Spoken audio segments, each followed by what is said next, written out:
You're listening to Ecomonics, a Debutify podcast, your resource for one-of-a-kind insights into the world of e-commerce and business in the modern age.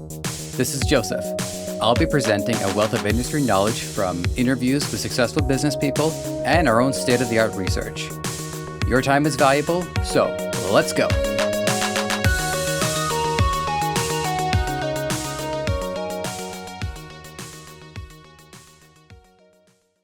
Welcome to Ecomonics, a Debutify podcast. It's good to have you here. My name is Joseph. I'll be your host and disseminator of valuable information. Chances are, if you've made it to this podcast, it's because you're interested in the world of e-commerce. You're an aspiring entrepreneur looking to make a big, huge difference in your life. Maybe you're immersed in the world and are looking to brush up on your skill set to keep up with the competition. Or you're a master of your craft and you want to leave no stone unturned. Maybe you just have a general interest in the world of e-commerce. Or you literally searched for shows at random and had to decide between this and one where each episode they read a page of a Philip K. Dick novel and you've burned through it like crazy, so now you're here.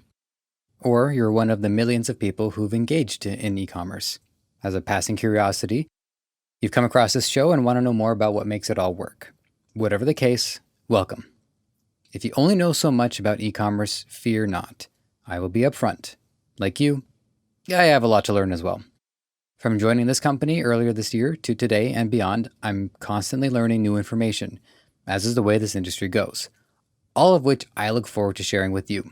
Whether that's a massive list of terminology, history of aspects to the business vital to the economy, interviews with masters of the trade, Bitcoin.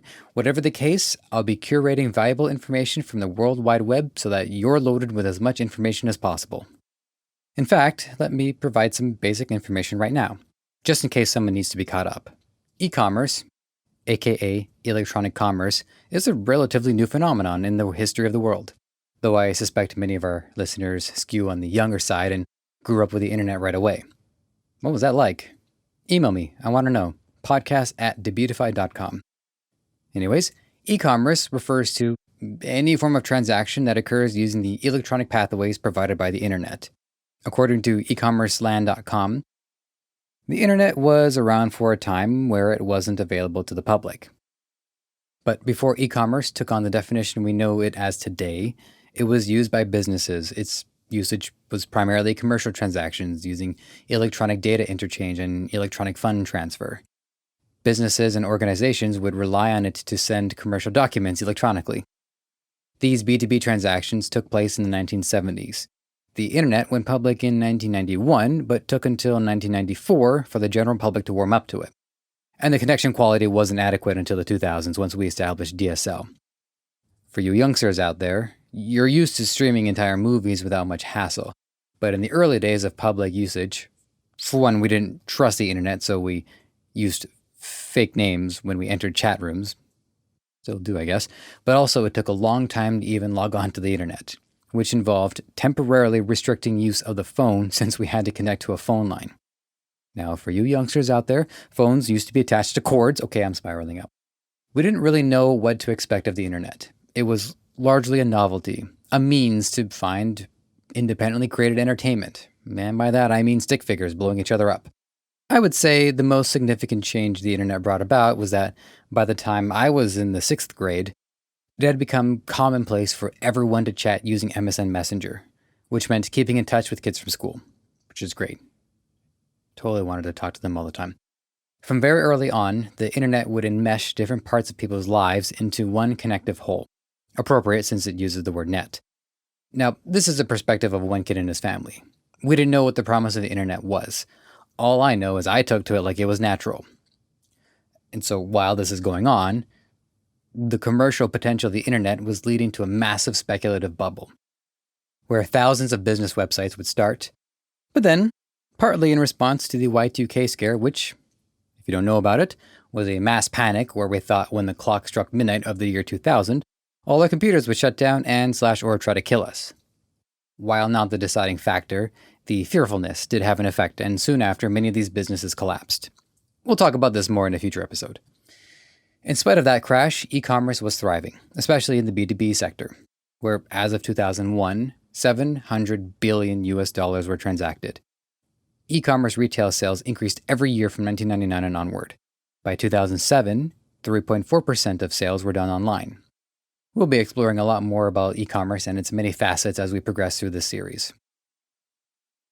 Now, if you're wondering what Debutify is and how it fits into the e-commerce world, in short, we're a theme for Shopify that you can get for free.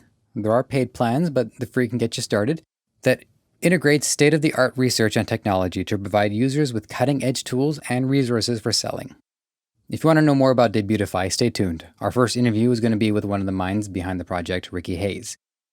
We're going to give you a comprehensive breakdown of the platform, and I happen to think once you hear about it, you'll find it hard to resist checking it out yourself. So hit that subscribe button and catch up with us later this week, or whenever. It depends on when you get around to this episode.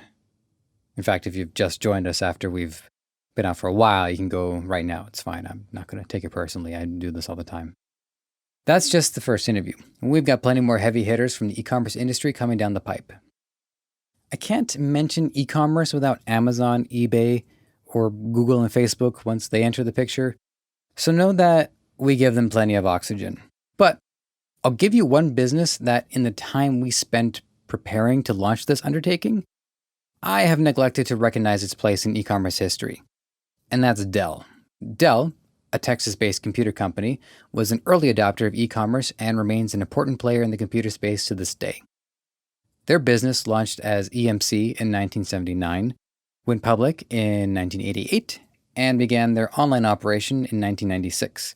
By 1997, they, having already established a global presence, earned $1 million in online sales. With no retail outlets, they proved to a large audience the power of the internet.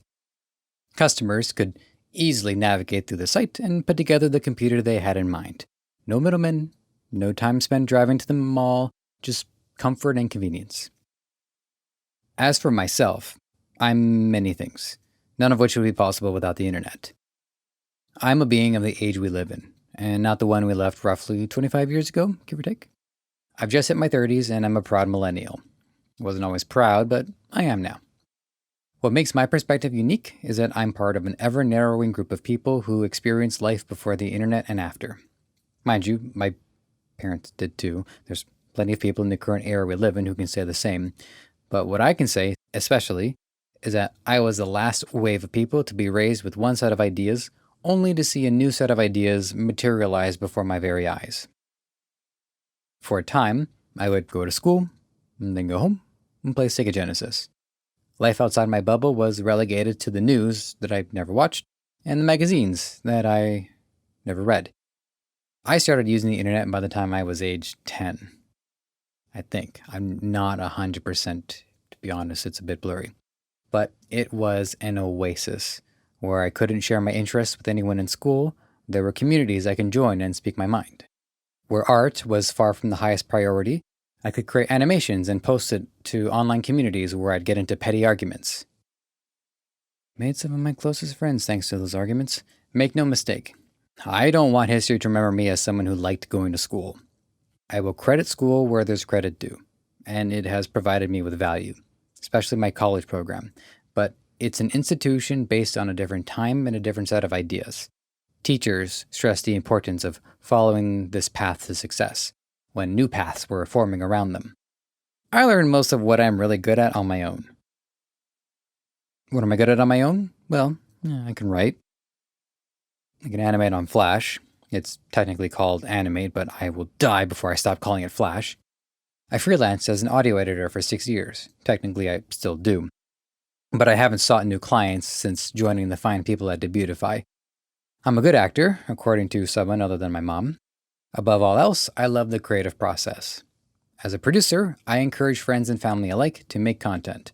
I love hearing people's ideas and helping develop them. I got one friend who I've been prodding to make an IT channel for 3 years. I think I almost got him to take it.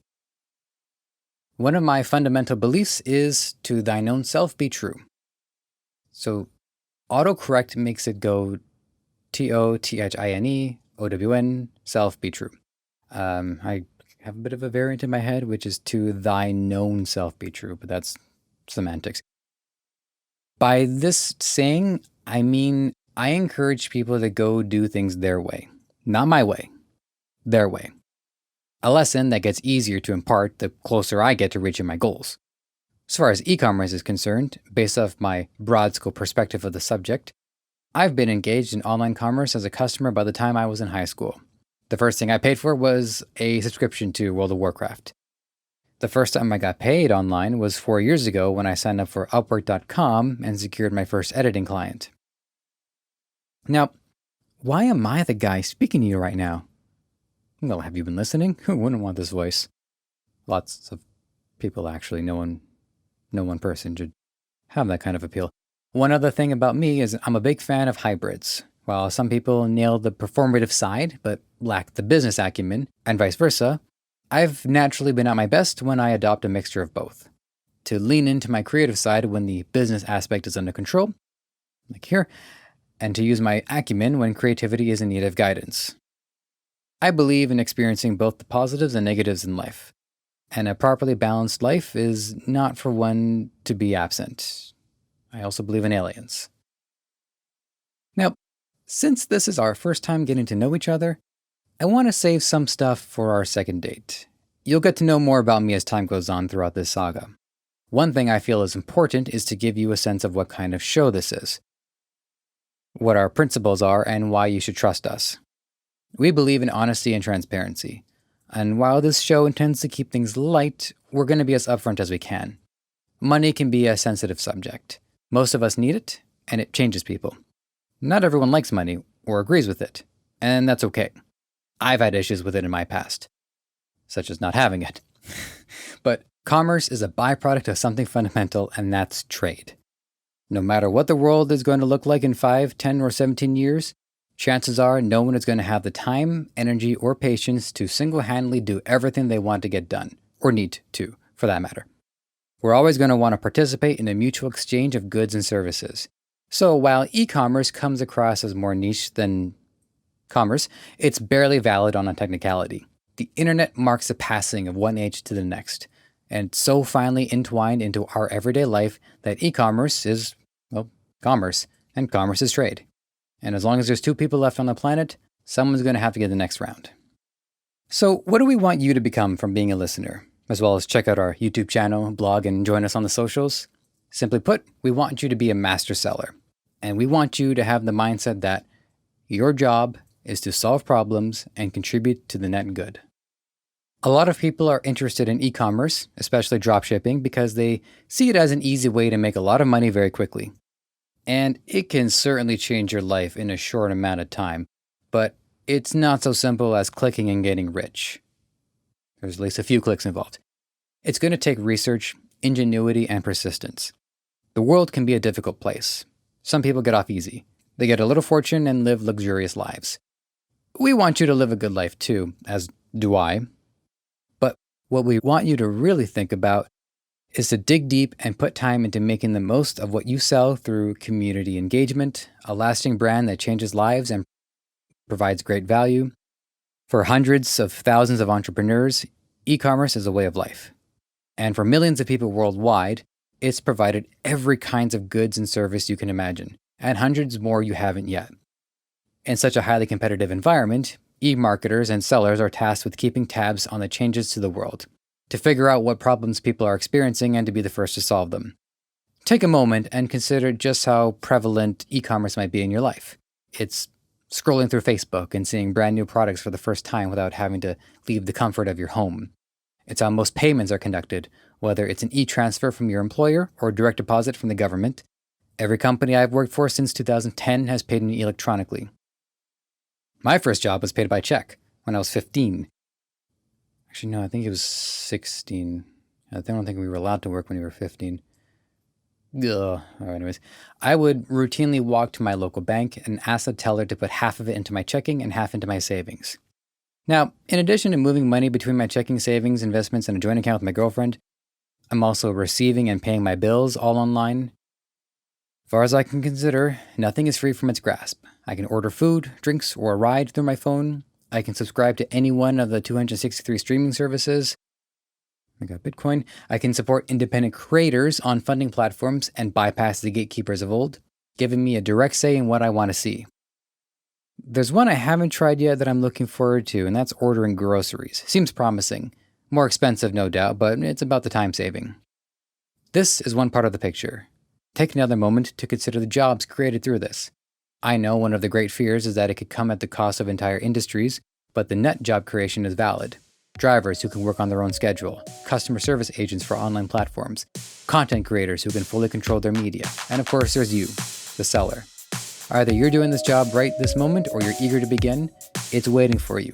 And so are the jobs you'll create by getting into it. We are looking forward to sharing great news and insights with you, and hope you'll join us as we work together to reshape the world, or at the very least make some good money and buy our parents something nice. We'll see. You might have found this show on any number of platforms: Apple Podcasts, Spotify, Google Play, Stitcher, or right here on Debutify. Whatever the case, if you enjoyed this content and want to help us thrive, please take a few moments to leave a review on Apple Podcasts or wherever you think is best. We also want to hear from you, so whether you think you'd be a good guest or want to weigh in on anything related to our show, you can email podcast@debutify.com or connect with us on Facebook, Twitter, Instagram, and TikTok. Finally, this podcast is created by the passionate team at Debutify. If you're ready to take the plunge into e-commerce or are looking to up your game, head over to Debutify.com and see how it can change your life and the lives of many through what you do next.